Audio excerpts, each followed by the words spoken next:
Hi and welcome back to my YouTube channel. तो आज की इस वीडियो में हम स्टार्ट करेंगे हमारे चैप्टर 5 को, हमारा चॉइस। तो अगर हम चॉइस की बात करें तो यहाँ पे हम बात करेंगे कि हमारा कौन सा वो बंडल होगा जिसको हमारा कंज्यूमर चूज करेगा। तो वो कौन सा बंडल होगा जो हमारा कंज्यूमर चूज करेगा, ये हम इस चैप्टर में बेसिकली देखेंगे। और किस तरीके से हम पता करेंगे कि वो कौन सा बंडल होगा, तो यहाँ पर इस चैप्टर में बेसिकली हम कंबाइनली अपनी बजट सेट की बात करेंगे एंड हमारी थ्योरी ऑफ प्रेफरेंसेस की बात करेंगे। यहाँ पर अगर मैं इनको थोड़ा सा रिवाइज कराऊं तो यहाँ पर हमने बजट सेट में बेसिकली क्या पढ़ा था। हमारा जो बजट सेट होता है वो क्या शो करता है, हमारे वो सारे बंडल जो हमारा कंज्यूमर खरीद सकता है। यहाँ पर बजट सेट के अंदर हमारे कौन से बंडल्स आते हैं, वो सारे बंडल्स जो हमारा एक कंज्यूमर अफोर्ड कर सकता है। यहाँ पे हमारे सारे अफोर्डेबल बंडल्स होते हैं। अगर हम इसको डायग्राम वाइज भी देखें तो यहाँ पर हमें याद होगा कि हमारी इस तरीके से कुछ बजट लाइन होती है ना। यहाँ पर हमारे वो कौन से सारे बंडल्स होते हैं जो हमारा कंज्यूमर खरीद सकता है, हमारी कौन सी सारी क्वांटिटी होती है, हमारी X1 एंड X2 की, मतलब हमारी गुड 1 एंड गुड 2 की क्वांटिटीज की। हमारे वो सारे बंडल जो हमारी इस बजट लाइन के नीचे लाई करते हैं, मतलब हमारे यहाँ पर इस शेडेड रीजन में। और हमारे वो सारे बंडल जो इस एग्जैक्टली बजट लाइन के ऊपर लाई करते हैं। ओके, तो यहाँ पर हमारी कौन से सारे अफोर्डेबल बंडल होंगे, वो जो हमारी इस बजट लाइन के नीचे लाई करेंगे, और वो सारे बंडल जो हमारी इस बजट लाइन के एग्जैक्टली ऊपर लाई करेंगे। तो यहाँ पर ये सारे बंडल्स हमारे अफोर्डेबल बंडल्स होंगे जो हमारे बजट सेट के अंदर बिलोंग करते हैं। इसको मैं यहाँ पर मेंशन कर देती हूँ एक बार। इस डायग्राम को इरेज कर दें या फिर चलो रहने देते हैं। ओके, तो यहाँ पर हमारा बजट सेट के अंदर कौन से सारे बंडल्स होते हैं, हमारे अफोर्डेबल बंडल जो हमारी बजट लाइन पर है और जो उसके नीचे है। तो ये हो गया हमारा बजट सेट। अब इसके साथ हम क्या पढ़ने वाले हैं, हमारी थ्योरी ऑफ प्रेफरेंस को। थ्योरी ऑफ प्रेफरेंस में हमने बेसिकली क्या देखा था, यहाँ पर हम बात करते हैं डिफरेंट डिफरेंट आईसीज के सिचुएशंस की, और हम देखते हैं कि हमारा जो कंज्यूमर है वो किस तरीके से कौन कौन से बंडल्स को, कौन कौन सी गुड 1 एंड गुड 2 की क्वांटिटीज को प्रेफर करता है ओवर अदर बंडल्स। तो यहाँ पे हम बेसिकली मेन जो बात करते हैं वो बात करते हैं कि हमारा मोस्ट प्रिफर्ड बंडल क्या होगा कंज्यूमर का। ओके, तो हमने यहाँ पर डिफरेंट डिफरेंट आईसीज वाली सिचुएशंस की बात करते हैं। आईसीज जिस तरीके से है और जो सा हमारा आईसी हमें ज्यादा यूटिलिटी देता है उसके ऊपर के बंडल को हम ज्यादा प्रेफर करते हैं एज कम्पेयर टू हमारे वो आईसीज जो हमें कम यूटिलिटी को देते हैं, इस तरीके से। तो ये दोनों चीज जो है हम इन डिटेल में अपने प्रीवियस चैप्टर्स में पढ़कर आए हैं।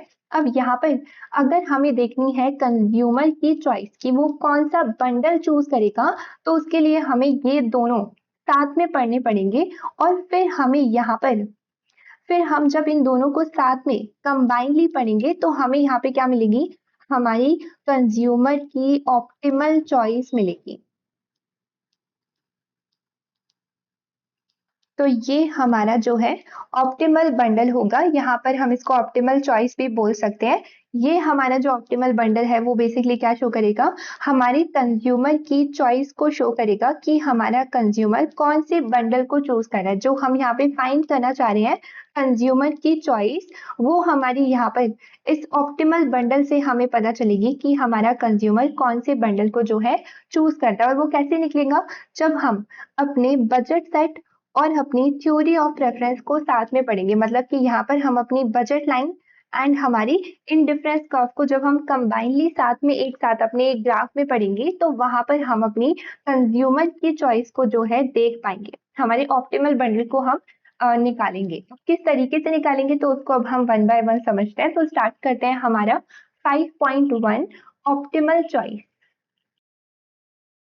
ओके, तो यहाँ पर हमारा 5.1 को स्टार्ट करने से पहले, मतलब कि हमारा जो ये मेन पॉइंट है, हमारी ऑप्टिमल चॉइस क्या होगी, ऑप्टिमल बंडल क्या होगा, उसको निकालने से पहले हम दो मेन चीज की बात करेंगे जिसको हमें ध्यान में रखना है। तो पहली चीज क्या है, हमारा यहाँ पर फर्स्ट पॉइंट है कि हमने अपनी वेल बिहेव्ड इंडिफरेंस कर्व में बेसिकली क्या बात करी है, हमारा मोर इज बेटर वाली सिचुएशन की हमने बात करी है कि हमारा मोर इज बेटर होता है, मतलब कि हमें जितना ज्यादा मिलेगा उतनी ज़्यादा जो है अच्छी बात है।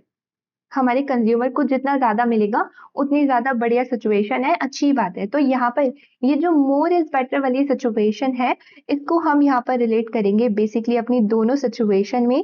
पहला कि अगर मोर इज़ बेटर है, तो यहाँ पर हमें एक पहली चीज़ याद होगी आईसी के बारे में कि अगर हमारा आईसी इस तरीके से, ओके, यहाँ पे मैं इसको एक बार रुको थोड़ा बड़ा बना देती हूँ।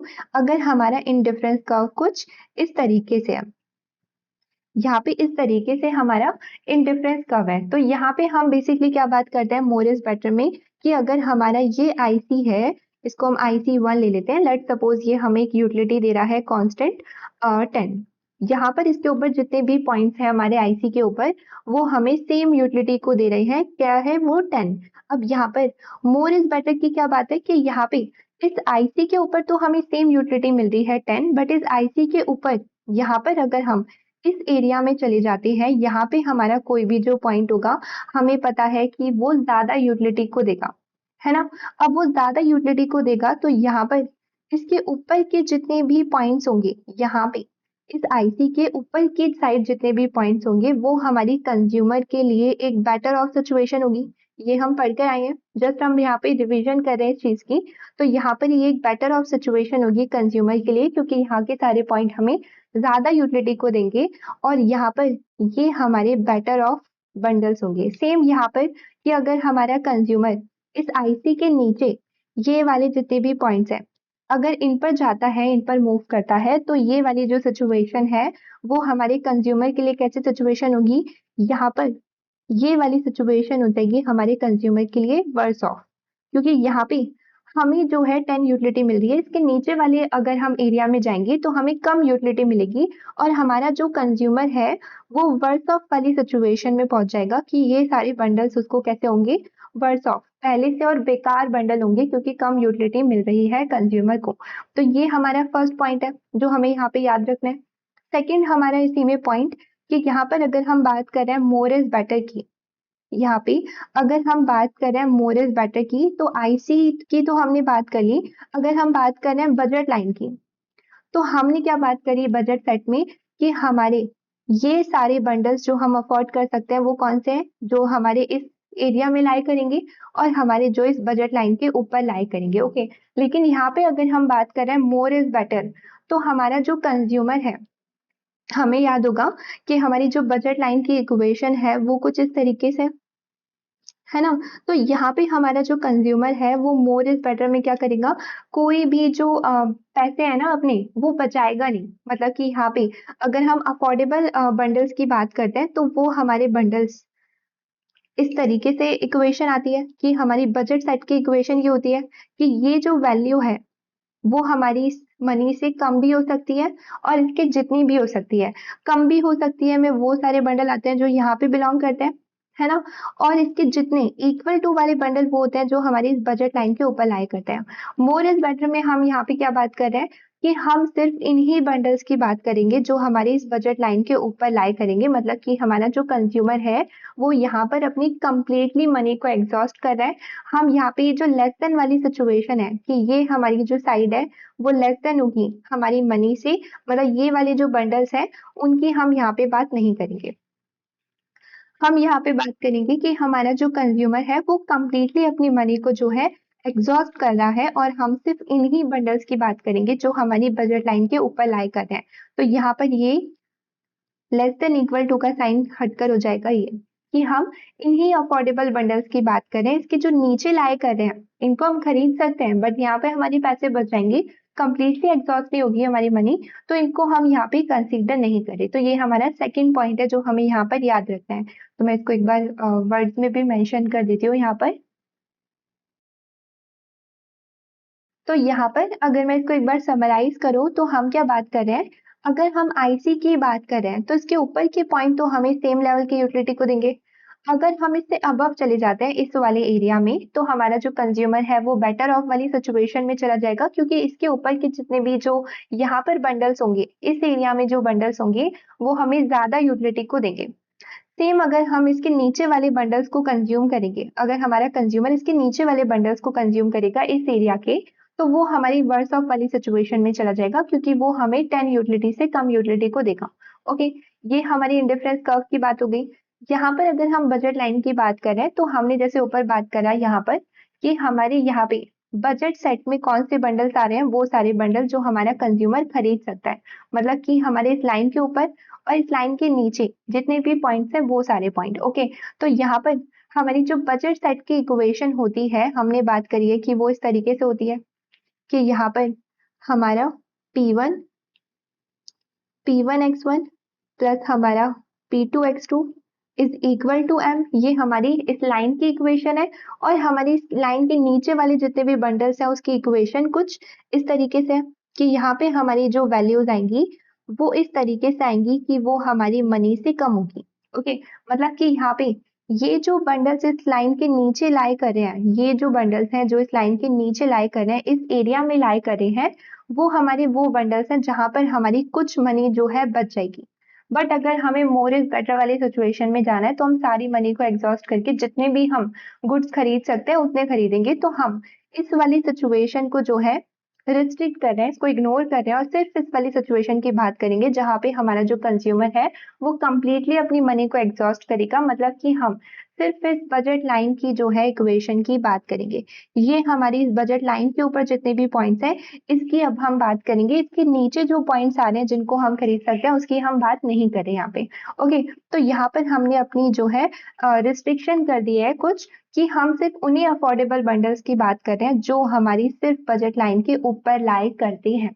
उसके जो नीचे लाई करते हैं उनको अभी हम यहाँ पर रिस्ट्रिक्ट करके इग्नोर कर रहे हैं। हम बस इन्हीं पर फोकस करेंगे जो हमारी इस बजट लाइन के ऊपर लाई कर रहे हैं, जहां पर हमारी जो कंज्यूमर की मनी है वो कंप्लीटली एग्जॉस्ट हो जाएगी। यहाँ पे जो उसके खर्चे होंगे वो उसकी अमाउंट ऑफ मनी के इक्वल होंगे और जितने भी वो अपने टोटल पैसों से अपने बंडल्स खरीद सकता है दोनों गुड के, वो कंप्लीटली खरीदेगा और अपनी मनी को खत्म कर देगा इस तरीके से। ओके, तो ये हमारी दो इंपॉर्टेंट चीज है। अब हम इन दोनों को आगे कंसीडर कर कर ही अपनी चीज को पढ़ेंगे कि हमारा जो है ऑप्टिमल चॉइस कैसे होगी, हमारा कंज्यूमर का ऑप्टिमल बंडल क्या होगा, किस तरीके से वो अपने बंडल को चूज करेगा। ओके, तो उसको हम यहाँ पे देखते हैं।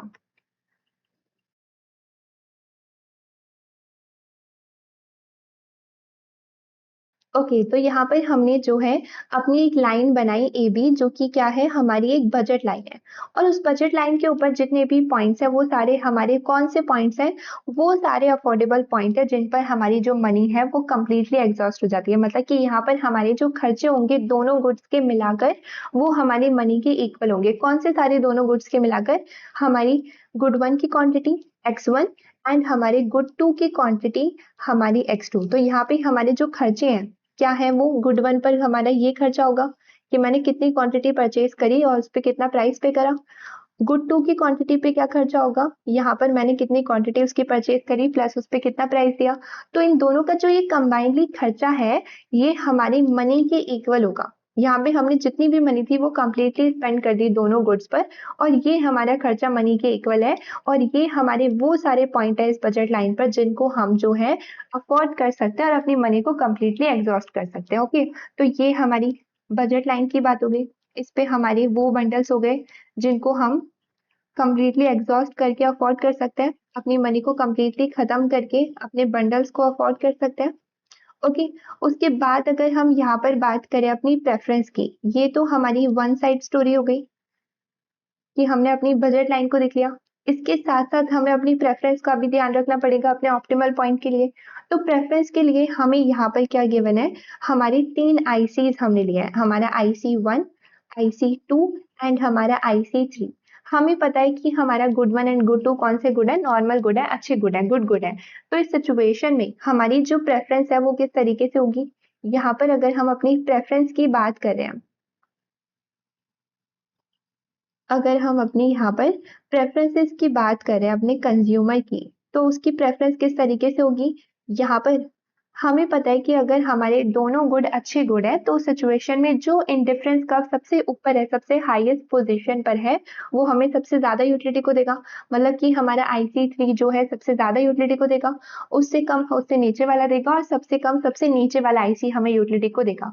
तो यहाँ पर हमारा जो कंज्यूमर है उसकी प्रेफरेंस क्या होगी कि IC3 के ऊपर जितने भी बंडल्स होंगे उनको वो स्ट्रिक्टली प्रेफर करेगा IC2 के बंडल से, और IC2 के बंडल को वो स्ट्रिक्टली प्रेफर करेगा IC1 IC1 के बंडल से। इस तरीके से उसकी प्रेफरेंस होगी, क्योंकि यहाँ पर हमारा जो IC1 है वो सबसे ज़्यादा हाईएस्ट यूटिलिटी को देगा, उससे कम हमारा IC2 देगा, हायर यूटिलिटी दे रहा है, और IC1 जो है सबसे ज़्यादा लोअर यूटिलिटी को दे रहा है, क्योंकि वो सबसे नीचे लाए कर रहा है। तो यहाँ पर ये हमने देख लिया कि हमारे वो अफोर्डेबल बंडल जिन पर हमारी मनी कंप्लीटली एग्जॉस्ट हो रही है, प्लस उसके साथ-साथ हमने कंज्यूमर की प्रेफरेंस को देख लिया। अगर हम इन दोनों को कंबाइनली पढ़ते हैं और अपने ऑप्टिमल बंडल की बात करें, तो यहाँ पर अगर हम ग्राफ में देखें, तो ये हमारे वो बंडल है जो हमारा कंज्यूमर अफोर्ड करके अपनी मनी को कंप्लीटली एग्जॉस्ट कर रहे हैं। अगर हम प्रेफरेंस की बात करें, तो हमारा IC3 से तो कोई लिंक ही नहीं है। क्यों नहीं है? क्योंकि इवन तो अगर वो हमें सबसे ज़्यादा यूटिलिटी को दे रहा है, सबसे ज़्यादा हाईएस्ट यूटिलिटी को दे रहा है, सबसे ज़्यादा ऊपर लाए कर रहा है, बट इसके ऊपर जितने भी पॉइंट्स हैं, हम क्या देख रहे हैं, वो हमारी बजट लाइन के अबव लाए कर रहे हैं। अबव लाई कर रहे हैं मतलब कि ये हमारी अफोर्डेबिलिटी के बाहर है। हम एज़ अ कंज्यूमर इनको खरीद ही नहीं सकते। तो IC3 पर पहुँचना कंज्यूमर के लिए जो है इम्पॉसिबल सिचुएशन है। ये सारे बंडल तो वो नहीं खरीद सकता। अगर हम बात करें IC2 की, तो IC2 में हम क्या देख रहे हैं कि जितने भी ये सारे बंडल्स हैं, उनको तो हमारा कंज्यूमर नहीं खरीद सकता, but there is one common point जो हमारी बजट लाइन के ऊपर आ रहा है, जो कि क्या है, ये पॉइंट। हमारी इस पॉइंट पर ये जो हमारा एक्स पॉइंट है, ये हमारा IC2 पर भी लाई कर रहा है और हमारी बजट लाइन के ऊपर भी लाई कर रहा है। इसको हमारा कंज्यूमर जो है कंप्लीटली अफोर्ड भी कर सकता है और अपनी मनी को खत्म भी कर सकता है, और ये हमारी हायर प्रेफरेंस के ऊपर है ना? ये तो हम जो है खरीद नहीं सकते, ये तो लिस्ट से ही बाहर हो गया। ये हम इसका एक पॉइंट जो है खरीद सकते हैं, अफोर्ड कर सकते हैं एज़ अ कंज्यूमर। उसके बाद अगर हम बात करें IC1 की, जो सबसे ज़्यादा लोअर यूटिलिटी दे रहा है, तो हम क्या देख रहे हैं कि हम इसके नीचे बजट लाइन के नीचे वाले पॉइंट की तो बात नहीं करेंगे, है ना? क्योंकि यहाँ पे हमारी जो मनी है वो कंप्लीटली एग्ज़ॉस्ट नहीं हो रही। ऊपर वाले पॉइंट्स को तो हम खरीद भी नहीं सकते हैं। तो हमारे इस पर कौन से 2 कॉमन पॉइंट आ रहे हैं? IC1 के ये जो 2 पॉइंट्स हैं, इनको हमारा जो कंज्यूमर है वो अफोर्ड कर सकता है और उसकी मनी कंप्लीटली एग्ज़ॉस्ट हो जाएगी। तो यहाँ पे हम इसको ले लेते हैं, लेट्स सपोज़ ये है हमारा Y पॉइंट और ये है हमारा Z पॉइंट। ओके, तो हमारे कंज्यूमर के पास ये 3 ऑप्शन हो गए, जो उसको अफोर्ड भी कर सकता है और अपनी प्रेफरेंसेस को देखकर जो है इनमें से कोई एक पॉइंट को जो है ऑप्टिमल पॉइंट वो ले सकता है, जिस पर वो सबसे ज़्यादा हैप्पी होगा, मान लो। ओके, तो यहाँ पे हम क्या देख रहे हैं कि अगर हमारे कंज्यूमर को इन 3 पॉइंट में से कोई एक पॉइंट चूज़ करना है अपने लिए, तो वो किस तरीके से चूज़ करेगा?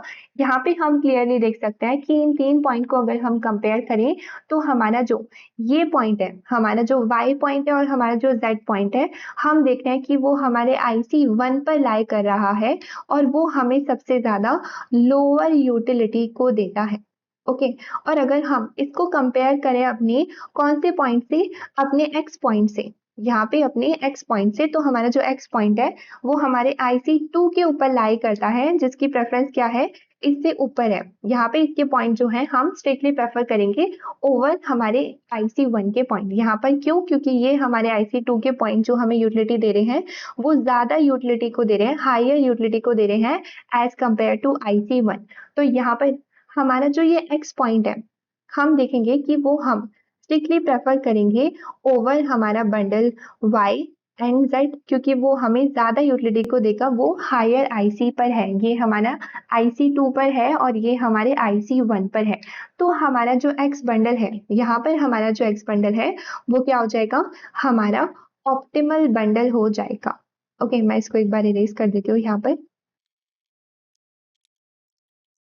तो यहाँ पर हमारा जो X बंडल है, वो हमारे कंज्यूमर का ऑप्टिमल बंडल होगा, जिसको वो चूज़ करेगा। तो यहाँ पे अगर मैं इसको एक बार समराइज़ करूँ, तो कंज्यूमर के पास क्या-क्या ऑप्शन है? तो हमने नीचे वाले ऑप्शंस को तो इरेज़ कर दिया कि हम मान के चल रहे हैं वो अपनी मनी को जो है कंप्लीटली एग्ज़ॉस्ट करेगा और वो इन सारे बंडल में से कोई एक बंडल चूज़ करेगा। इन सारे बंडल में से जो उसकी बजट लाइन के ऊपर लाई कर रहे हैं। बट यहाँ पर इन सारे अफोर्डेबल बंडल में से जब वो चूज़ करेगा, तो वो अपनी प्रेफ़रेंस का भी ध्यान रखेगा और उसको ध्यान रखते टाइम हम क्या देख रहे हैं कि वो कौन से बंडल को चूज़ करेगा? वो अपने X बंडल को चूज़ करेगा, क्योंकि यहाँ पे हमारा जो X बंडल है, वो उसकी प्रेफ़रेंसेस के अकॉर्डिंग उसको सबसे सही यूटिलिटी दे रहा है, सबसे ज़्यादा यूटिलिटी दे रहा है कंपेयर टू बाकी सारे बंडल्स। बाकी सारे बंडल्स कैसे? क्योंकि यहाँ पर हम अपने X इसके अलावा ये अगर y एंड z देखें तो हमें पता है कि ये IC1 पे लाई कर रहे हैं। ओके, उसके अलावा अगर हम देखें बाकी सारे बंडल्स, मतलब कि ये जो और बंडल्स हैं, ये वाले बंडल्स, इन पॉइंट के अलावा ये वाले बंडल्स, तो हम देख रहे हैं कि वो भी हमें कम यूटिलिटी को दे रहे हैं। कैसे कम यूटिलिटी को दे रहे हैं? क्योंकि यहाँ पर अगर हम नोटिस करें तो हम क्या देख रहे हैं कि हमें, मान लो कि हमारा जो IC2 है, एक सेकेंड, यहाँ पे हमारा जो IC2 है, मान लो वो हमें 10 यूटिलिटी दे रहा है। यहाँ पे हमारी जो है कांस्टेंट यूटिलिटी मिल रही है हमें 10। तो मतलब कि ये जो हमारा एक्स बंडल है वो भी हमें 10 यूटिलिटी दे रहा होगा, है ना? यहाँ पे एक्स बंडल पे भी हमें 10 यूटिलिटी मिल रही होगी। इसके अलावा अगर हम इन सारे बंडल्स की बात करें, ये जो हमारे बाकी सारे बंडल हैं, हम बिल्कुल श्योर देख सकते हैं कि वो हमें एक्स बंडल से कम यूटिलिटी दे रहे हैं, 10 यूटिलिटी से कम यूटिलिटी दे रहे हैं। कैसे?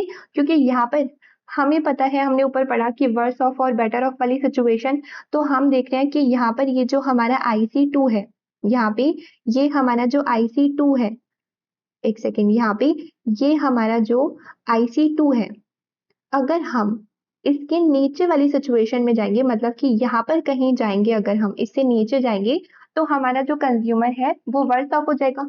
यहाँ पर इस IC के अगर नीचे वाली सिचुएशन में जाएंगे, यहाँ पे कहीं पर भी जाएंगे, तो हमारा जो कंज्यूमर है वो वर्स ऑफ हो जाएगा, क्योंकि उसे कम यूटिलिटी मिलेगी, जैसा हमने देखा। तो हम देख सकते हैं कि जितने भी हमारे बजट लाइन के ऊपर बंडल आते हैं, उनमें से सबसे बेस्ट बंडल हमारे कंज्यूमर के लिए क्या होगा, उसकी प्रेफरेंसेस को देखकर एक्स बंडल होगा, ये हमारा ऑप्टिमल बंडल होगा जो हमारा कंज्यूमर चूज करेगा। ओके, तो ये हो गया हमारा ऑप्टिमल बंडल।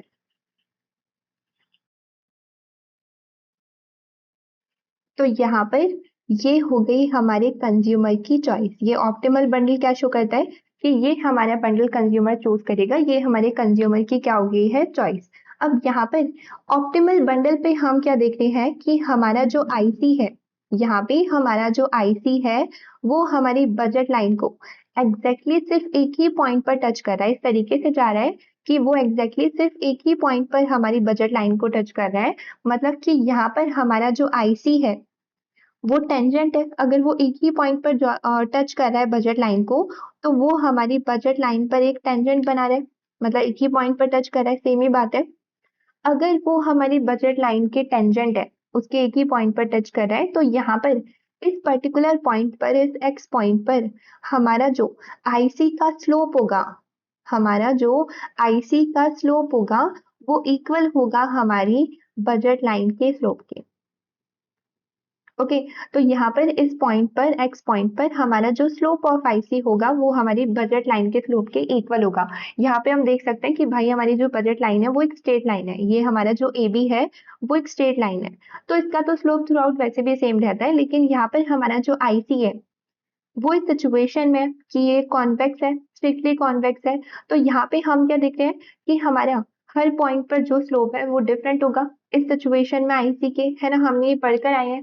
तो यहाँ पर हमारी हर पॉइंट पर IC का जो स्लोप है वो डिफरेंट होगा, लेकिन जिस पॉइंट पर वो अपनी बजट लाइन को टच कर रहा है, इस एक्स पॉइंट पर अगर वो टच कर रहा है, तो यहाँ पर जो वैल्यू होगी हमारे IC के स्लोप की वो हमारी बजट लाइन के स्लोप के एग्जैक्टली इक्वल होगी।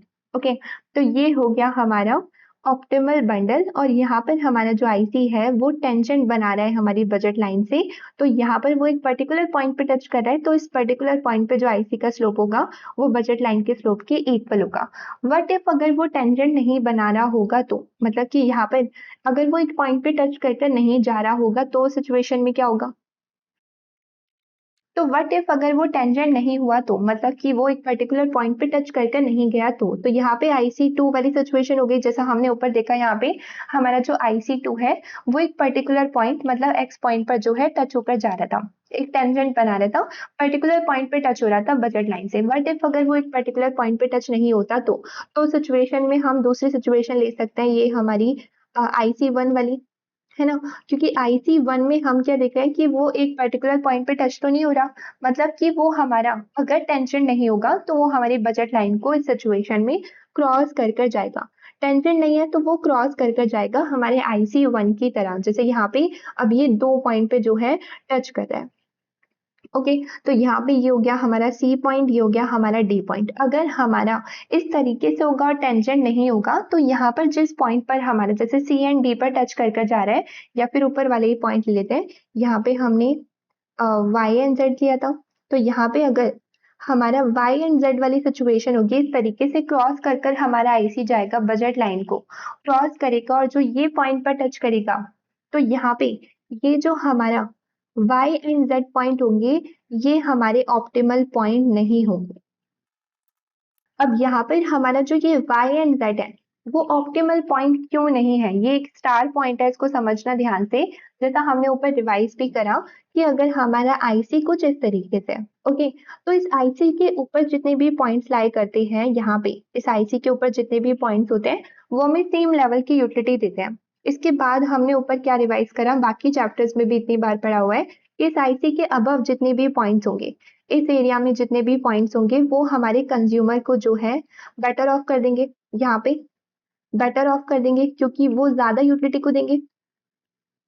यहाँ पे हमारे बेटर ऑफ बंडल्स होंगे।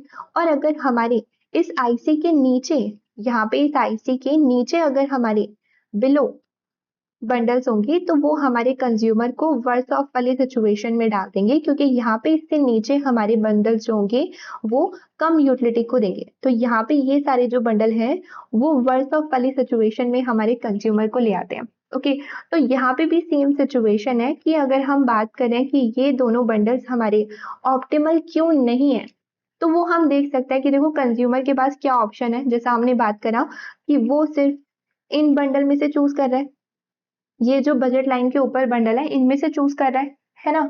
अब इनमें से अगर चूज कर रहा है तो हम देखते हैं कि ये जो दोनों बंडल्स हैं, इनको वो क्यों चूज नहीं करेगा, क्यों इनको ऑप्टिमल नहीं मान रहा वो, क्योंकि यहाँ पर अगर हम इस आईसी के अबव वाले बंडल्स को देखें, यहाँ पे अबव वाले बंडल्स को देखें, इस एरिया के बंडल्स को देखें, तो हम क्या देख रहे हैं, वो कौन सी सिचुएशन है, हमारी बेटर ऑफ वाली सिचुएशन है, जो कि हमें ज्यादा यूटिलिटी को देगी। क्योंकि यहाँ पे अगर कोई और आईसी आएगा कभी, तो वो हमारे हायर यूटिलिटी को देगा, हमारा जो कंज्यूमर है वो सिचुएशन में बेटर ऑफ होगा।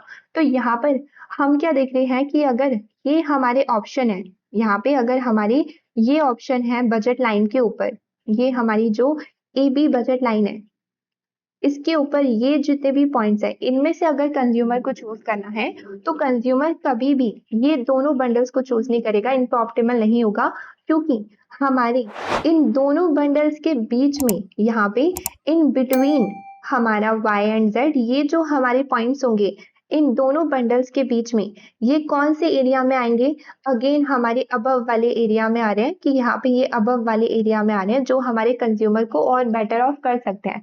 यहाँ पे भी हम देख सकते हैं, इस ग्राफ में छोटा सा बना है, बट ये हमारे इस एरिया में आता है ना, जहाँ पे हमारा कंज्यूमर और बेटर ऑफ हो सकता है। तो हमारा कंज्यूमर इनको चूज ही क्यों करेगा, क्यों चूज करेगा, जब उसके पास कौन से ऑप्शन है, ये सारे पॉइंट के ऑप्शन है ना। तो वो हमारा इन दोनों पॉइंट्स को चूज क्यों करेगा, जब यहाँ पर इन दोनों पॉइंट्स के बीच में जो ये कॉम्बिनेशन है, यहाँ पे ये जो कॉम्बिनेशन है वो उसको और बेटर ऑफ कर सकते हैं। तो इस बजट लाइन के ऊपर जितने भी ऑप्शंस है, ए बी लाइन के ऊपर जितने भी ऑप्शंस है, उसमें से हम क्लियरली देख सकते हैं कि हमारा y एंड z तो हमारा कंज्यूमर चूज नहीं करेगा, क्योंकि इससे भी बेटर ऑप्शन है हमारी बजट लाइन पर, जो कि हमारे इन दोनों पॉइंट्स के बीच में लाई करते हैं। क्यों वो बेटर है, क्योंकि वो हमारी इस वाली सिचुएशन पे है, हमारे आईसी के अबव वाले एरिया में लाई करते हैं, जहाँ पे हमारा कंज्यूमर और बेटर ऑफ हो सकता है। यहाँ पे अगर हमारा आईसी होगा तो वो हमें ज्यादा यूटिलिटी को देगा, और तो हमारा कंज्यूमर बिल्कुल भी अपनी वाई एंड जेड बंडल को चूज नहीं करेगा, वो उसके बिल्कुल भी ऑप्टिमल बंडल्स नहीं होंगे। ओके, तो यहाँ पे मैं इसको लिख भी देती हूँ एक बार।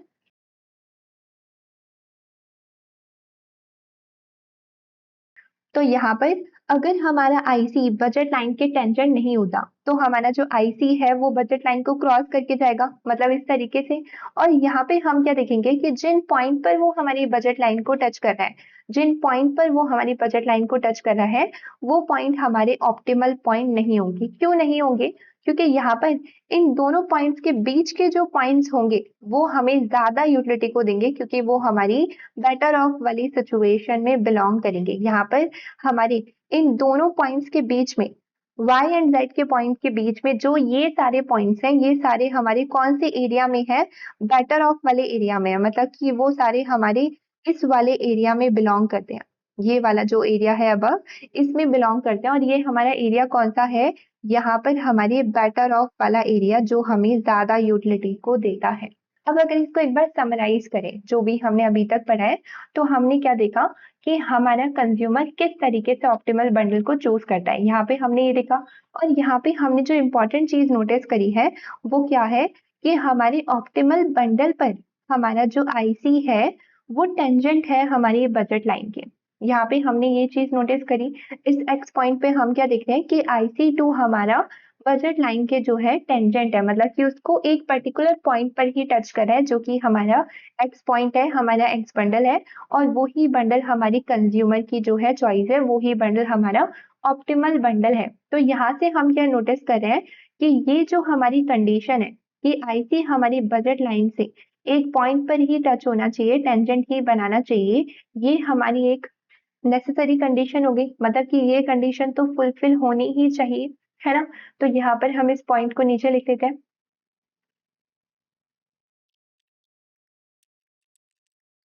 तो यहाँ पर जब हमारा आईसी बजट लाइन के टेंजेंट होता है तो वहां पर हमारा जो है ऑप्टिमल पॉइंट हमें मिल जाता है, ऑप्टिमल बंडल हमें मिल जाता है, कंज्यूमर की चॉइस पता चल जाती है कि वो किस बंडल को चूज कर रहा है। और यहाँ पे ये हमारी जो है नेसेसरी कंडीशन हो गई, जो कि फुलफिल होनी ही चाहिए कि आईसी हमारा जो है टेंजेंट बनाना ही चाहिए बजट लाइन के। ये हमारी एक नेसेसरी कंडीशन हो गई। अगर हमारा आईसी टेंजेंट नहीं बनाता है बजट लाइन के, तो हमने ऊपर देखा है कि जिन पॉइंट पे फिर वो टच करेगा वो हमारे ऑप्टिमल पॉइंट नहीं होते, और उसके रीजंस हमने ऊपर देख लिए। ओके, तो यहाँ पर ये हमारी जो नेसेसरी कंडीशन आई है कि हमारा आईसी टेंजेंट होना चाहिए बजट लाइन की। अब हम यहाँ पे बात करते हैं दो एक्सेप्शनल केस की, जिनको हम इग्नोर कर सकते हैं क्योंकि वहां पर हमारा जो आईसी है वो बजट लाइन के टेंजेंट नहीं होता, बट फिर भी उस पॉइंट पर वो हमारा ऑप्टिमल पॉइंट होता है।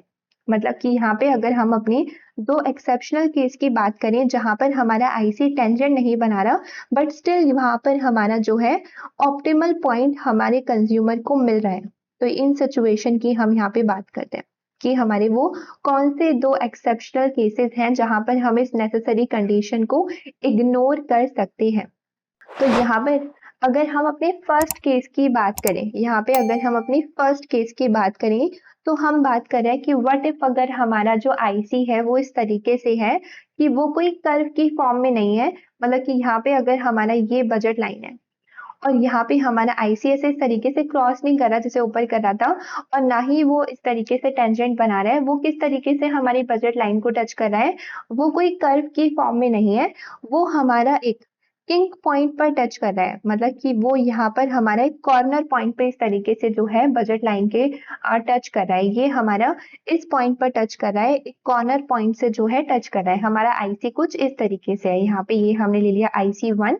यहाँ पर ये जिस पॉइंट पर टच कर रहा है इसको हम ले लेते हैं अगेन एक्स, और इस सिचुएशन में हम क्या देख रहे हैं कि ये जो हमारा एक्स पॉइंट है, यहाँ पे ये जो हमारा एक्स पॉइंट है वो कैसा पॉइंट है? एक कॉर्नर पॉइंट है। एक्स यहाँ पर हमारा एक कॉर्नर पॉइंट है, कॉर्नर या फिर हम बोल सकते हैं किंग पॉइंट है। अब अगर हमारा ये एक्स जो है कॉर्नर पॉइंट है, किंग पॉइंट है, तो हमें पता है कि अगर हमारा इन डिफरेंस कर्व इस तरीके से होता है, तो इस पर्टिकुलर पॉइंट पर ये जो हमारा एक्स पॉइंट आया है, इस पर्टिकुलर पॉइंट पर हमारी कितनी भी जो लाइन है वो पास ऑन कर सकती है। यहाँ से इस पर्टिकुलर पॉइंट पर ये कॉर्नर पॉइंट पे कितनी भी इनफाइनाइट लाइंस जो है पास कर जा सकती है। अगर इनफाइनाइट लाइन पास करके जाएंगी तो इस पॉइंट पर जो हमारा स्लोप होगा वो भी इनफाइनाइट होगा, और इस सिचुएशन में हम इस पर्टिकुलर पॉइंट पर अपने स्लोप को नहीं निकाल पाएंगे। तो यहाँ पर हमें at kink point, at corner point कोई भी यूनिक, मतलब कोई एक पर्टिकुलर स्लोप नहीं मिलता है, कोई भी एक यूनिक स्लोप नहीं मिलता है, क्योंकि यहाँ पर हम इनफाइनाइट टेंजेंट को, इनफाइनाइट लाइंस को पास ऑन करके जा सकते हैं। इनफाइनाइट टेंजेंट बात कर सकते हैं यहाँ पे हम इस पॉइंट से। और हम क्या देखेंगे कि भाई अगर इतनी सारी लाइंस अगर इस पर्टिकुलर पॉइंट से पास ऑन करके जाएंगी तो उन सारी लाइंस के जो है डिफरेंट डिफरेंट स्लोप्स होंगे, और वो डिफरेंट डिफरेंट स्लोप हमारे इस पर्टिकुलर पॉइंट के तो इक्वल नहीं हो सकते, है ना। तो यहाँ पर हमारी इस पर्टिकुलर पॉइंट पर जो स्लोप होता है वो नॉट डिफाइन होता है। यहाँ पर हमारा जो स्लोप है वो नॉट डिफाइंड है। जैसा हमने देखा था अपनी परफेक्ट कॉम्प्लीमेंट वाली सिचुएशन में कि यहाँ पर हमारा जो स्लोप है वो कैसा है, नॉट डिफाइंड। यहाँ पे हमारा स्लोप जो है नॉट डिफाइन है, हम उसे पता नहीं कर सकते क्योंकि यहाँ पे इनफाइनाइट लाइन पास ऑन करके जाती है। डिफरेंट डिफरेंट स्लोप्स हमारी एक पर्टिकुलर पॉइंट के तो नहीं हो सकती, तो यहाँ पे हम अपने स्लोप को नहीं पता कर सकते, ये नॉट डिफाइन है। तो यहाँ पर हमारा हम क्या देख रहे हैं कि स्लोप जो होगा वो बजट लाइन का वो तो कोई फिक्स रहेगा, स्ट्रेट लाइन है, एक पर्टिकुलर कोई स्लोप की वैल्यू होगी, और वो हमारे आईसी के स्लोप के इक्वल नहीं हो सकता क्योंकि वो नॉट डिफाइन है। स्लोप ऑफ आईसी के इक्वल नहीं हो सकता क्योंकि यहाँ पे हमारा जो स्लोप ऑफ आईसी है वो क्या है, नॉट डिफाइन है, हम पता ही नहीं कर सकते खुद भी। तो यहाँ पर हम क्या देख रहे हैं कि यहाँ पे हमारा जो स्लोप ऑफ बजट लाइन है वो हमारी स्लोप ऑफ इंडिफरेंस कर्व के इक्वल नहीं है। यहाँ पर x हमारा कॉर्नर पॉइंट है, उससे इनफाइनाइट स्लोप जो है जा सकते हैं पास ऑन करके, इनफाइनाइट टेंजेंट जो है पास हो सकते हैं। और इस सिचुएशन में हमारा जो आईसी है वो टेंजेंट नहीं बना रहा है हमारी बजट लाइन के। स्टिल हमारा जो ये एक्स पॉइंट है वो हमारा ऑप्टिमल बंडल होगा, इसलिए ये हमारी जो है एक्सेप्शनल केस है, एक्सेप्शनल सिचुएशन है जहां पर हम ऊपर वाली सिचुएशन को जो है, ये जो हमारी नेसेसरी कंडीशन है उसको फुलफिल नहीं भी करे, बट स्टिल हमें हमारा जो ऑप्टिमल बंडल है वो मिल रहा है। ओके, उसके बाद अगर हम बात करें अपने सेकंड एक्सेप्शनल केस की। अच्छा, देयर इज वन थिंग जो हमने मिस आउट कर दिया यहाँ पर। अगर हम बात कर रहे हैं अपना आईसी जो हमारा टेंजेंट होगा बजट लाइन के, है ना। अगर हम इस सिचुएशन की बात करें कि हमारा जो ऑप्टिमल बंडल आया है, ये हमारी जो चॉइस ऑफ कंज्यूमर आई है कि हमारा इस सिचुएशन में क्या हो रहा है, हमारा आईसी टेंजेंट है हमारी बजट लाइन के, मतलब कि हमारा जो स्लोप ऑफ आईसी है वो हमारी बजट लाइन के स्लोप के इक्वल है उस पर्टिकुलर पॉइंट पर, उस ऑप्टिमल बंडल पर। तो यहाँ पर ये हमारी जो सिचुएशन होती है इसको हम बोलते हैं यहाँ पर कि ये हमारी है इंटीरियर ऑप्टिमम सिचुएशन। ये होती है हमारी इंटीरियर ऑप्टिमम सिचुएशन जहां पर हमारा जो आईसी है वो टेंजेंट होता है बजट लाइन के, जहां पर हमारा स्लोप ऑफ आईसी जो है स्लोप ऑफ बजट लाइन के इक्वल होता है। यहाँ पर हम इसको इंटीरियर ऑप्टिमम क्यों बोलते हैं, इसका बेसिकली मतलब क्या है, क्योंकि यहाँ पर हमारा जो ये पॉइंट आया है, यहाँ पे ये जो हमारा ऑप्टिमल बंडल आया है, यहाँ पे जो ये टेंजेंसी आई है इस पर्टिकुलर पॉइंट पर, हम बात करते हैं कि ये जो हमारा ऑप्टिमल पॉइंट है इस पर हमारा जो कंज्यूमर है, इस एक्स बंडल पे जो हमारा कंज्यूमर है वो दोनों गुड को थोड़ा थोड़ा कंज्यूम कर रहा है। मतलब कि यहाँ पे इस एक्स बंडल पे हमारी गुड वन को भी वो कंज्यूम कर रहा है और वो हमारे गुड टू को भी कंज्यूम कर रहा है। तो यहाँ पे जो ये हमारा ऑप्टिमल बंडल आया है वो दोनों गुड का कुछ कुछ क्वांटिटी मिलाकर आया है ना। यहाँ पे हमारा जो कंज्यूमर है वो दोनों गुड को थोड़ा थोड़ा जो है कंज्यूम कर रहा है। तो यहाँ पे इस सिचुएशन में हम बोलते हैं इसको हमारा ये इंटीरियर ऑप्टिमम बंडल है। ओके, तो यहाँ पे मैं इसको मेंशन भी कर देती हूँ थोड़ा सा स्पेस बनाकर। तो यहाँ पर ये हमारा जो ऑप्टिमल बंडल आया है ये हमारी कौन सी सिचुएशन है, ये हमारी इंटीरियर ऑप्टिमम वाली सिचुएशन है जिसमें हम क्या बोलते हैं कि हमारा जो ये पर्टिकुलर बंडल हमारे कंज्यूमर ने चूज करा है, ये इस तरीके से चूज करा है कि इसमें हमारा कंज्यूमर दोनों ही गुड को थोड़ा थोड़ा कंज्यूम कर रहा है, मतलब कि इस बंडल के अंदर दोनों गुड की थोड़ी थोड़ी जो है क्वांटिटी रहेगी। यहाँ पर हमारा जो आईसी है वो बजट लाइन के टेंजेंट होगा। तो ये हमारी जो है मेनली नेसेसरी कंडीशन है जो फुलफिल होनी चाहिए हमारे ऑप्टिमल बंडल के अंदर। अब अगर हम बात करें अपने सेकंड केस की यहाँ पे, तो उसमें ये यूज होगा, तो मैंने यहाँ पर ये मेंशन कर दिया। अगर हम बात करें अपने सेकंड केस की, तो इस सिचुएशन के अंदर हम अपना इस तरीके से दो सिचुएशंस को ले लेते हैं कि या तो हमारा ये बजट लाइन है और हमारा आईसी कुछ इस तरीके से जा रहा है, सॉरी यहाँ पे इस तरीके से, या फिर इसके अलावा और यहाँ पे या तो ये सिचुएशन होगी या फिर और हमारा इस तरीके से ये बजट लाइन है और यहाँ पर हमारा आईसी कुछ इस तरीके से। ओके, तो यहाँ पे हम क्या देख रहे हैं इस सिचुएशन में, ये जो हमारा एक्सेप्शनल केस है कि यहाँ पर हमारा जो आईसी है वो इस पर्टिकुलर पॉइंट पे टच हो रहा है बजट लाइन के, यहाँ पर इस पर्टिकुलर पॉइंट पे टच हो रहा है बजट लाइन के, और ये जो हमारे पॉइंट है, ये जो हमारा बंडल आया है, हम बोलते हैं कि ये हमारे बाउंड्री ऑप्टिमम बंडल है, मतलब कि यहाँ पे भी हमारा ये ऑप्टिमल बंडल है कंज्यूमर का, और ये हमारा बाउंड्री ऑप्टिमल बंडल है।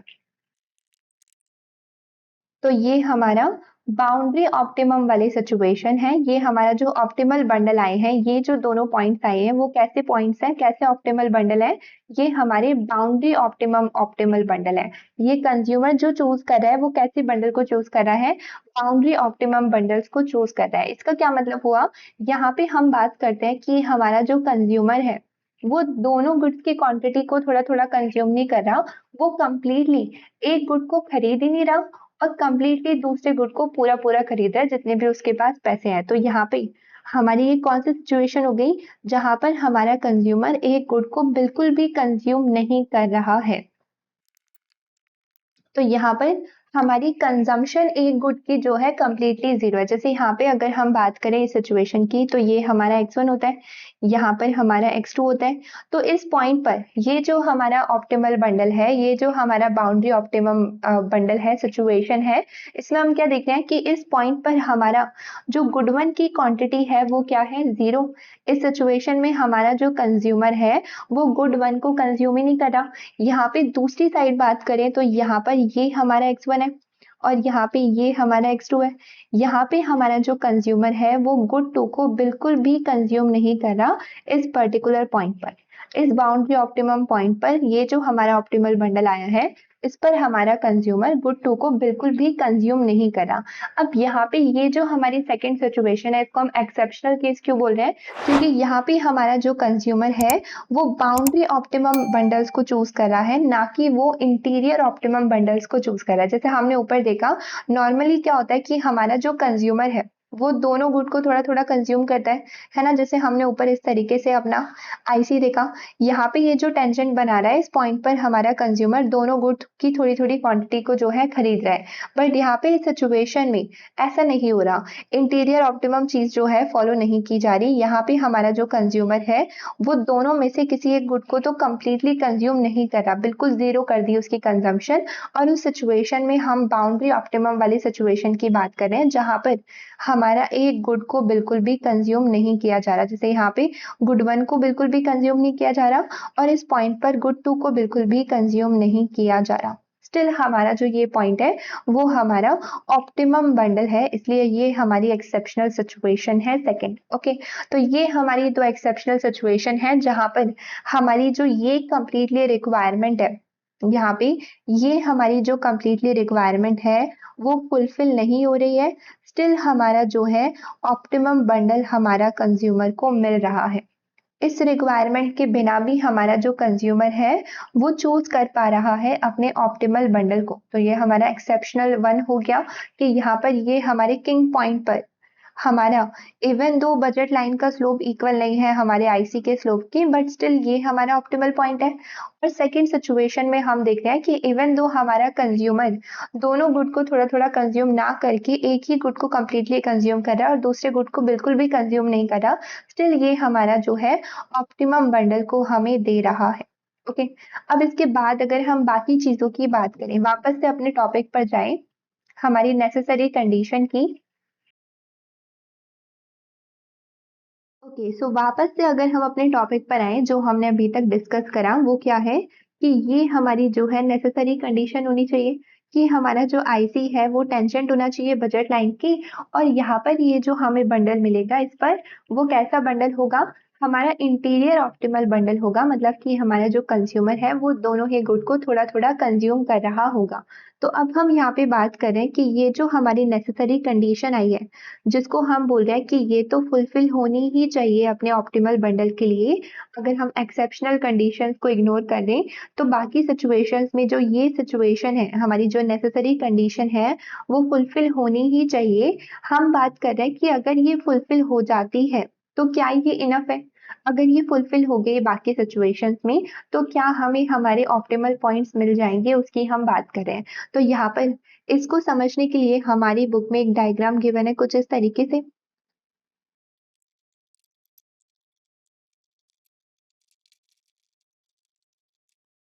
तो यहाँ पर ये हमारी जो बुक में डायग्राम गिवन है वो किस तरीके से है कि यहाँ पर इस ग्राफ में अगेन हमारी जो दोनों गुड है वो गुड गुड है, और यहाँ पर हमें दो आईसीज गिवन है। अब ये जो दो आईसीज है वो हमारे इस बजट लाइन पर, इसको हम ले लेते हैं, ये हमारा जो ए बी बजट लाइन आया है, इस पर वो टेंजेंट बना रहे हैं। किस पॉइंट पर टेंजेंट बना रहे हैं, तो हम देख रहे हैं कि हमारा जो IC2 है वो इन दोनों पॉइंट पर टेंजेंट बना रहा है, और जो हमारा IC1 है वो x पॉइंट पर टेंजेंट बना रहा है। तो हम क्या देख रहे हैं कि हमारा जो IC है वो इन तीन पॉइंट्स पर, यहाँ पे इन तीन पॉइंट्स पर टेंजेंट ड्रॉ कर रहा है, और इन तीन पॉइंट्स पर ये जो हमारे पॉइंट्स हैं वो कैसे पॉइंट है, इंटीरियर ऑप्टिमम बंडल्स है। मतलब कि यहाँ पर हम क्या देख रहे हैं कि इन तीनों पॉइंट पर हमारे दोनों गुड की थोड़ी थोड़ी कंज्यूमर जो है कंजम्पशन कर रहा है। यहाँ पे भी दोनों गुड की थोड़ी थोड़ी क्वांटिटी है, यहाँ पे भी हमारी दोनों गुड की थोड़ी थोड़ी क्वांटिटी है, और हमारी जेड बंडल पे भी हमारी दोनों गुड की थोड़ी थोड़ी क्वांटिटी है। तो हमारी जो फर्स्ट कंडीशन है, जो नेसेसरी कंडीशन की हम यहाँ पे बात कर रहे हैं, हम क्या देख रहे हैं कि ये कंडीशन तो फुलफिल हो गई, है ना, ये कंडीशन तो फुलफिल हो गई। अब क्या अगर ये कंडीशन फुलफिल हो गई है तो हम इन तीनों बंडल को ऑप्टिमल बंडल बोल सकते हैं। हम बात कर रहे हैं कि अगर हमारी ये नेसेसरी कंडीशन फुलफिल हो जाती है तो क्या ये इनफ है, ये सफिशिएंट है कंडीशन, इतना इनफ है हमारे इन तीनों बंडल्स को ऑप्टिमल बंडल बोलने के लिए, या फिर नहीं। तो हम यहाँ पे बात करेंगे कि ये कंडीशन इवन इफ अगर फुलफिल हो भी जाती है, ये कंडीशन नेसेसरी तो है कि फुलफिल होना तो जरूरी है, बट ये फुलफिल हो जाती है दैट डजंट मीन कि ये हमारे तीनों पॉइंट जो है ऑप्टिमल बंडल होंगे। हम बोल रहे हैं कि ये हमारी जो कंडीशन है वो नेसेसरी कंडीशन तो है, जरूरी तो है, बट ये सफिशिएंट नहीं है पता करने के लिए कि ये तीनों पॉइंट हमारे ऑप्टिमल बंडल है कि नहीं। तो यहाँ पर इवन तो ये नेसेसरी कंडीशन है बट ये हमारी सफिशिएंट कंडीशन नहीं है, इतना इनफ नहीं है। इसके अलावा भी हमें जो है और चीजें चाहिए इस पॉइंट को ऑप्टिमल पॉइंट बोलने के लिए। ऐसा क्यों? क्योंकि यहाँ पर अगर हम बात करें इन तीनों पॉइंट्स की तो हम देख रहे हैं कि यहाँ पे इन तीनों पॉइंट में से सिर्फ हमारे y and z he optimal points हैं, और जो हमारा x पॉइंट है वो हमारा नॉन ऑप्टिमल बंडल है। यहाँ पे मैं इसको मेंशन कर देती हूँ एक बार। तो यहाँ पर हम क्या देख रहे हैं कि हमारी इवन तो नेसेसरी कंडीशन फुलफिल हो रही है बट स्टिल हमारे ये तीनों पॉइंट जो है ऑप्टिमल बंडल नहीं है। इन तीनों में से सिर्फ हमारे ये दोनों y एंड z जो दोनों पॉइंट हैं वो ही ऑप्टिमल बंडल पॉइंट है, और हमारा जो ये x बंडल है वो हमारा ऑप्टिमल बंडल नहीं है। क्यों नहीं है तो उसकी हम बात करेंगे। तो यहाँ पर हम क्या देख रहे हैं कि हमारा जो y एंड z है वो दोनों, ये जो हमारे दोनों पॉइंट है इस पर जो हमारा ये आईसी है, इसका मैं कलर चेंज करती हूँ, ये हमारा जो आईसी है वो किस तरीके से है, वो हमारा स्ट्रिक्टली कॉन्वेक्स है। यहाँ पे भी हमारा जो आईसी है वो स्ट्रिक्टली कॉन्वेक्स है, और यहाँ पे हमारा जो एक्स बंडल पे आईसी है वो कैसा आईसी है, वो कॉनकेव आईसी है। तो यहाँ पर अगर हमें चैप्टर 3 याद होगा तो उसमें हमने वेल बिहेव्ड प्रेफरेंस के बारे में बात करी थी। यहाँ पर हमने अपनी वेल बिहेव्ड प्रेफरेंस की बात करी थी। तो वेल बिहेव्ड प्रेफरेंस में हमने क्या देखा था कि हमारी कॉन्वेक्स प्रेफरेंस फॉलो की जाती है। यहाँ पर हमारी कॉन्वेक्स प्रेफरेंसेस फॉलो की जाती है। मेनली यहाँ पे हमने एट द एंड बात करी थी कि हमारा जो आईसी है वो कैसा होगा, वो हमारा स्ट्रिक्टली कॉन्वेक्स होगा, वो हमारा स्ट्रिक्टली कॉन्वेक्स होगा, मतलब कि वो इस तरीके से होगा। ओके, यहाँ पे अगर हम इसकी थोड़ी सी रिवीजन करें तो यहाँ पे हमने क्या देखा था कि हम बात करते थे कि हमारे जो सारे सेट ऑफ बंडल, उस इंडिफरेंस कर्व पर जो सारे सेट ऑफ बंडल्स हमारे एक्सट्रीम बंडल से वीकली प्रेफर किए जा रहे थे, हमने चेक करा था कि वो सारे हमारे set of bundles convex set है कि नहीं है। उसमें हमने सारे सेट ऑफ बंडल का जो रीजन था उसके अंदर 2 पॉइंट्स को लेकर लाइन ड्रॉ करी थी, ऐसा कुछ याद आ रहा है आपको? ये हमने पढ़ा था। तो यहाँ पर हमने ये चेक करा था कि क्या ये हमारे set of bundles convex set है कि नहीं, इस तरीके से। और यहाँ पर अगर वो हमारे सारे set of bundles convex set होते हैं तो सिचुएशन में हमारी कॉन्वेक्स प्रेफरेंस फॉलो की जाती है, जहाँ पर हम बात करते हैं मेनली कि ये जो हमारे सेट ऑफ सारे बंडल्स आए हैं ये हमारे एवरेज बंडल्स हैं जो कि वीकली प्रेफर किए जा रहे हैं अगेन हमारे एक्सट्रीम बंडल से। तो हमारी जो कॉन्वेक्स प्रेफरेंस होती है मेनली वो बात करती है कि यहाँ पर हम एवरेजेस को प्रेफर करते हैं ओवर एक्सट्रीम। और यहाँ पर अगर हम बात करें कॉनकेव प्रेफरेंस की, ये वाला जो हमारा आईसी है, कॉनकेव प्रेफरेंस की अगर हम बात करते हैं तो उस पर एक्सट्रीम बंडल्स पर हमारे कंज्यूमर को ज्यादा यूटिलिटी मिलती है एज कम्पेयर टू हमारे एवरेज बंडल। तो वहां पे उल्टा होता है। तो ये वाली सिचुएशन की हम यहाँ पे बात नहीं करते। वेल बिहेव प्रेफरेंस में हमारी स्ट्रिक्टली कॉन्वेक्स जो है आईसी होता है। तो इस सिचुएशन में अगेन अगर हम कंपेयर करें तीनों पॉइंट को तो हम देख रहे हैं इवन तो हमारी ये कंडीशन फुलफिल हो रही है बट ये सफिशिएंट नहीं है। इसके अलावा हमें क्या होना चाहिए आईसी में कि हमारा आईसी टेंजेंट तो बना रहे। दूसरी कंडीशन क्या होनी चाहिए कि हमारा जो आईसी है वो स्ट्रिक्टली कॉन्वेक्स होना चाहिए, जैसा हमारी इन दोनों सिचुएशन में है। अगर हमारा आईसी स्ट्रिक्टली कॉन्वेक्स होगा और वो टेंजेंट होगा बजट लाइन के, देन इन दैट सिचुएशन हमारा जो बंडल होगा पॉइंट होगा वो ऑप्टिमल बंडल कहलाया जाएगा। ओके तो यहाँ पे अगर हमारी ऑप्टिमल बंडल की अब हम कंडीशंस की बात करें तो वो कौन सी दो कंडीशंस होंगी? तो फॉर ऑप्टिमल बंडल हमें जो दो कंडीशंस की रिक्वायरमेंट है वो क्या है?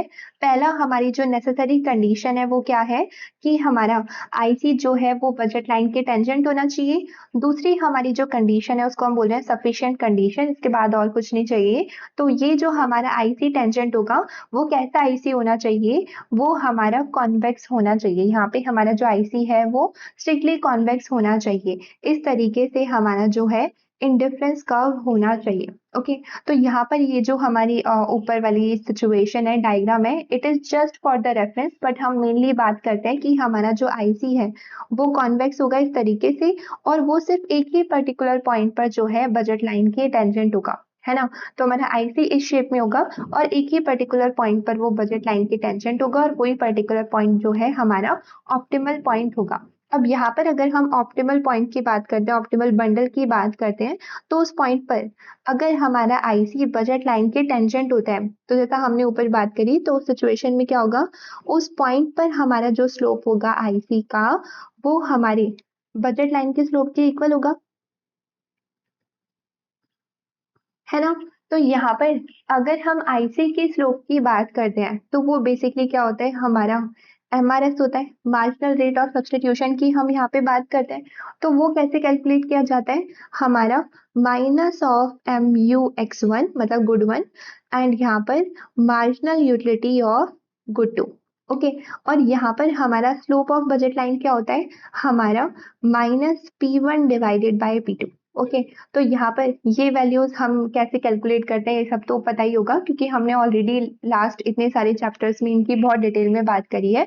अब यहाँ पे अगर हम एक चीज नोटिस करें तो हमने क्या देखा है कि ये जो दोनों चीज है वो हमारी इस ग्राफ में ड्रॉ की जा रही है ना। हमारा बजट लाइन भी, हमारा इंडिफरेंस कर्व भी, और हम क्या देखते हैं कि यहाँ पर हमारा ये x1 होता है, यहाँ पर ये हमारा x2 होता है। हमारी बजट लाइन कुछ इस तरीके से होगी, यहाँ पे ये हमारा आईसी कुछ इस तरीके से होगा।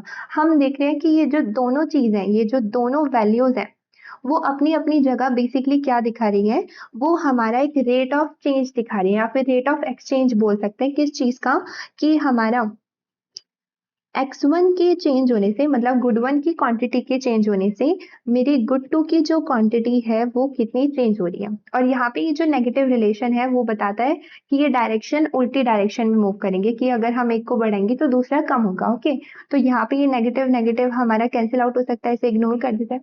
ओके अब यहाँ पे ये जो दोनों वैल्यूज है वो हमारी क्या दिखा रही है, क्या चीज को शो कर रही है, किस वैल्यू को बता रही है कि x1 के चेंज होने से x2 मेरा कितना चेंज होगा। ओके ये हमारा एक्सचेंज रेट हो गया, यहाँ पर ये हमारा एक्सचेंज रेट हो गया। हमारा जो आईसी है, इंडिफरेंस कर्व है, वो हमारे कंज्यूमर की रेट ऑफ चेंज की बात करते हैं, मतलब ये वाली जो हमारी वैल्यू है ये हमारे कंज्यूमर के रेट ऑफ चेंज की बात करती है कि कंज्यूमर किस रेट पे चेंज करना चाहता है X1 को X2 से। ओके, तो यहाँ पर ये हमारा रेट ऑफ एक्सचेंज है कंज्यूमर का।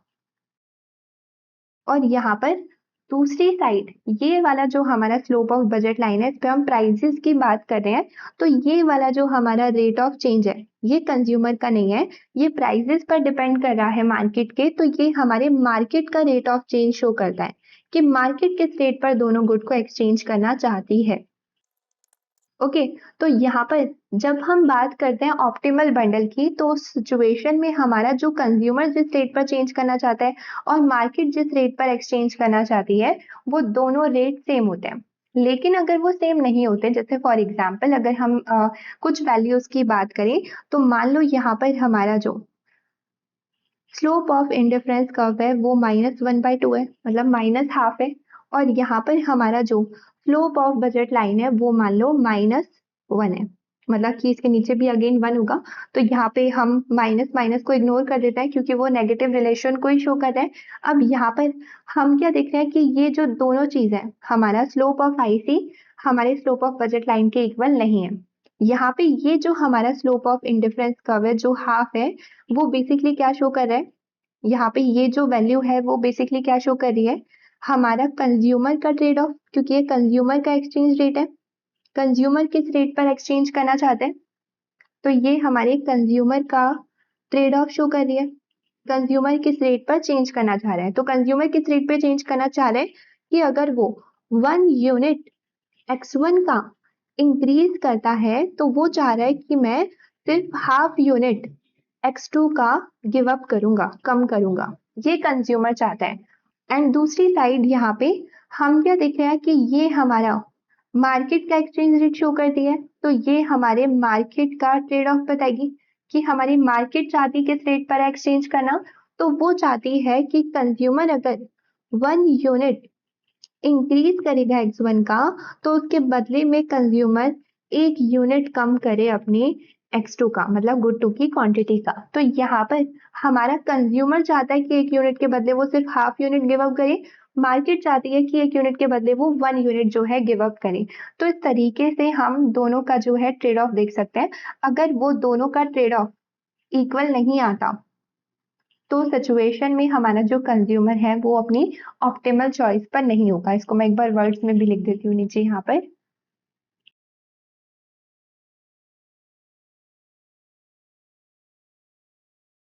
ओके, तो यहाँ पर भी मैंने सेम ही चीज को मेंशन करा है कि अगर हमारा कंज्यूमर चाहता है एक X1 के बदले हाफ X2 को गिव अप करना, तो market on the other hand क्या चाहती है कंज्यूमर से कि वो एक X1 के बदले एक ही X2 को जो है कम करे, हाफ ना करे, 1 ही यूनिट कम करे। तो जब इस तरीके से स्लैश हो रहा है कि मार्केट और कंज्यूमर का trade off exchange rate match नहीं कर रहा, हमारा स्लोप ऑफ IC और slope of budget line match नहीं करता, तो सिचुएशन में हमारा जो कंज्यूमर की चॉइस होती है, वो जो पर्टिकुलर पॉइंट होता है, बंडल होता है जिस पर ये दोनों मैच नहीं करे, वो हमारी ऑप्टिमल चॉइस नहीं होती है कंज्यूमर की। वहां पर हमारा कंज्यूमर को मैक्सिमम यूटिलिटी नहीं मिलेगा। तो ये था हमारा कंप्लीट 5.1। आई होप कि आज की वीडियो में आपको सब कुछ अच्छे से समझ आया होगा। अगर आपको कोई भी डाउट है तो आप नीचे कमेंट सेक्शन में अपना डाउट कमेंट कर सकते हैं। अगर आपको मेरी वीडियो पसंद आई है तो इसे लाइक शेयर एंड सब्सक्राइब जरूर करें। मिलते हैं हम अब अपनी नेक्स्ट वीडियो में, तब तक के लिए बाय बाय।